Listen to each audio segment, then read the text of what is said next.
when you're not strong, and I'll be your friend. I'll help you carry on.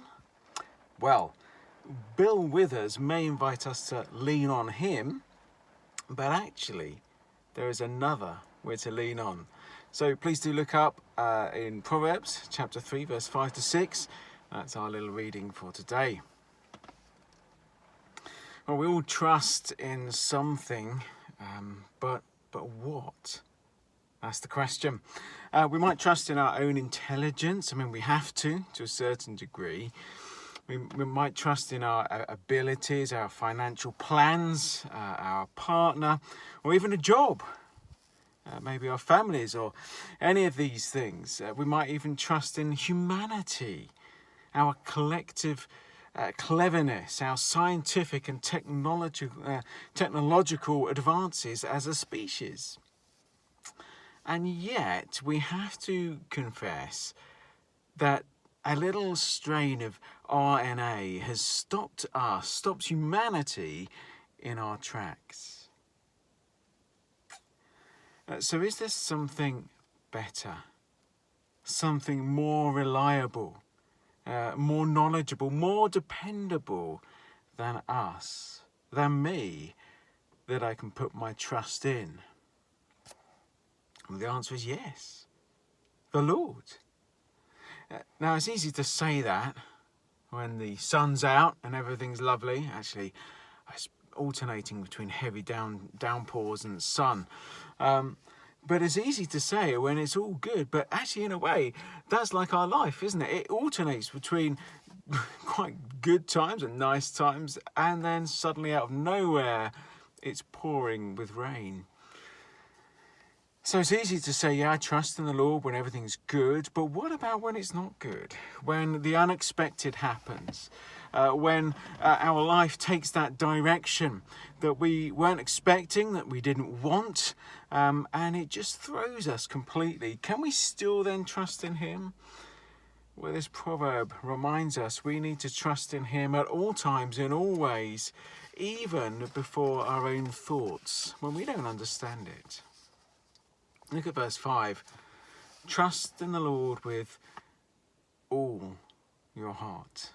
So with your whole self, that is. I ran this proverb past my home group a few weeks ago, and they said they thought that to trust in the Lord with all your heart meant that you were really serious about it, really serious about something. I like that. You're not just like, oh, I might trust Him a little bit here, but no, you're really serious about trusting in Him. The contrast he makes is between leaning on the Lord and not leaning on your own understanding. So, do we really do that? It's easy to say we do, isn't it? But if I love someone, then you'll want to be with them. And if you never want to be with them, then despite what you say, actually the reality is you don't really love them.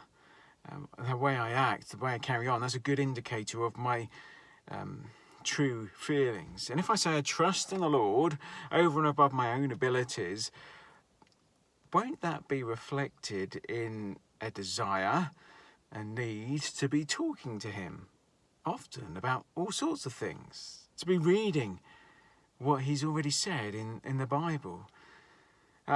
If I trust in the Lord, if He really is the one in whom I put my trust in, I won't want to go too far through a day without touching base with Him, to check in, to just sort of say hi and reverently, obviously, but I will want to talk to Him, to commit myself to Him, my ways to Him.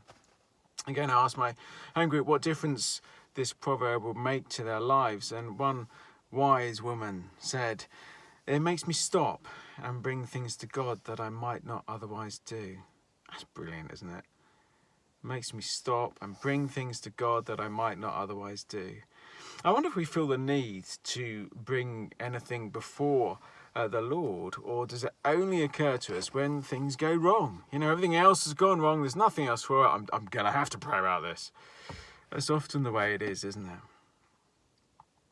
I think this idea of submitting ourselves, all our ways before him, is reinforced in the next little bit there, verse 6. In all your ways submit to him. So I guess that means not just when it goes wrong or just when it's a spiritual thing, but in all my ways I will seek his will. I will consider what he said about this situation. Is there anything that I need to put into practice? Again, as one of my home group people said, we need to think, well, what would Jesus do in that situation? It's not always cut and dry. It's not always obvious, is it? Sometimes there's some grey areas and you think, I just don't know. I don't know what Jesus would do in this situation. But it's a helpful thing to think about.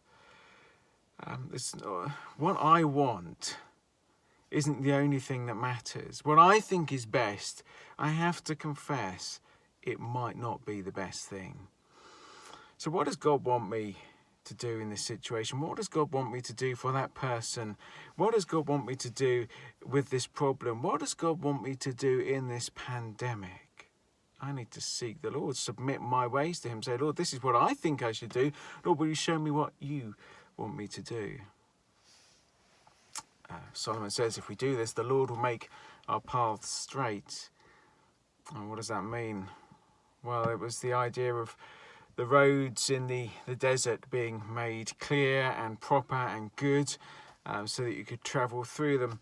But I don't think this is saying that if you do this, you trust in the Lord, then suddenly your life is going to be one easy road trip, you know.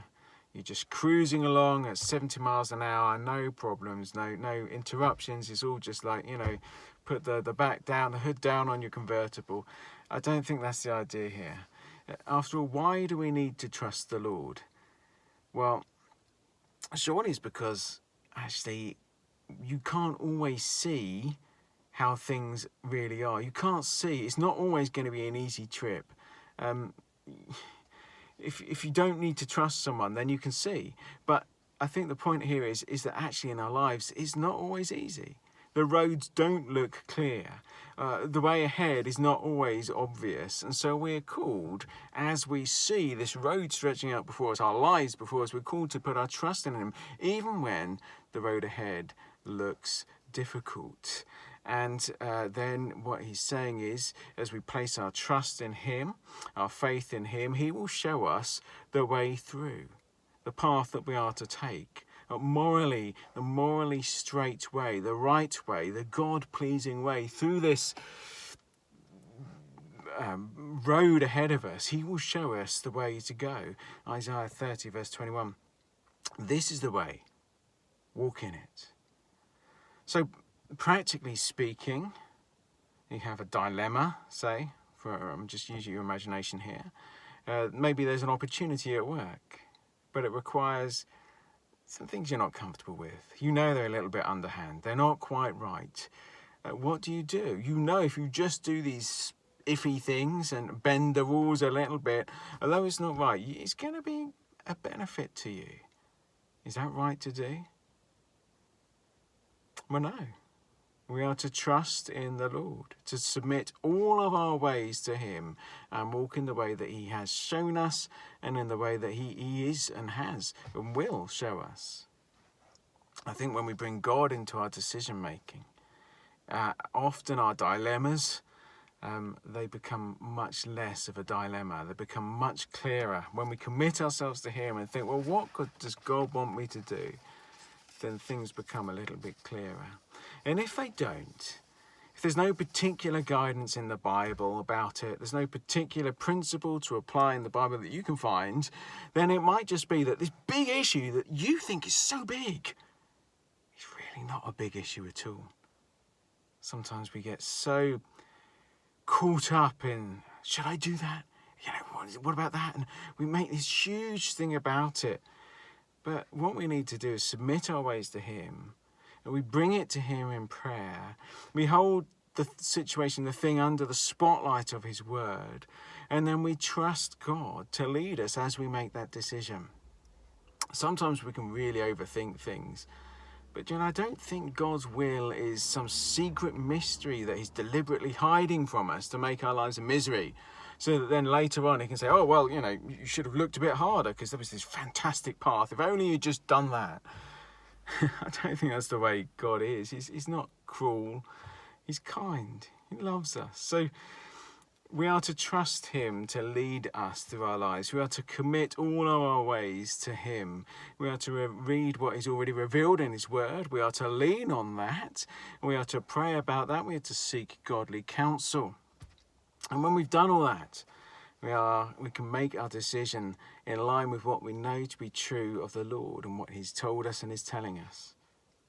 So we're to trust in him, to lean on him, to submit our ways to him, and he will make our paths straight and show us the way forward. Even if at the moment that is just keep going, persevere, just keep going as you are.